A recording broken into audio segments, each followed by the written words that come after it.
Yan ang guryon. Yan. Si Kalipad nagpapalipad. Ito.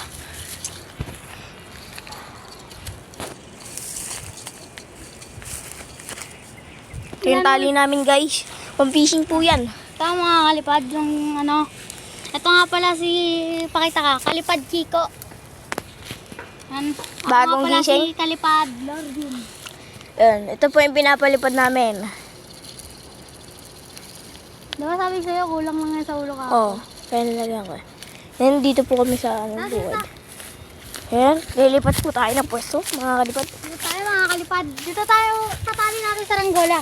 Hindi tayo. Kasi, masakit tsaka may pagkain na hawakan lang. Sasagad mo? Sagad mo. Sige, tignan natin kung gaano pa kadaming tali yung natira.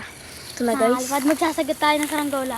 Pero ito mga kalipad, 500 meters to, pero nabawasan pa. Nabawasan ni Kalipad. Dapat pala hindi ko na nga alam binabawasan eh. Pero hindi ka naman magsasagad na sobrang. Kaya nga, hindi naman talaga ako magsasagad. Ito, ngayon mga kalipad oh. Yan po, Solid. straight line. Straight line to. Manipis po, pero napakatibay po yan. Mga kalipad, tama. Ay mga kalipad oh.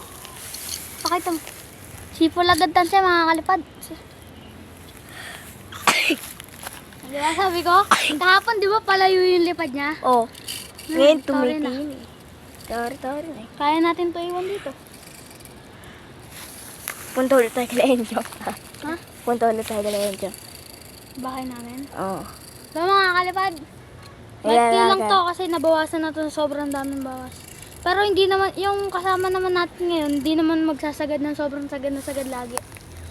Ganyan lang kataas mga kalipad. Sapat na yan sa amin. Ayaw namin na sobrang taas mga kalipad. Gagawa nga ako bagong sumba. Gawa sa sako. Sa'yo, dito mo ilalagay. Ang hina eh.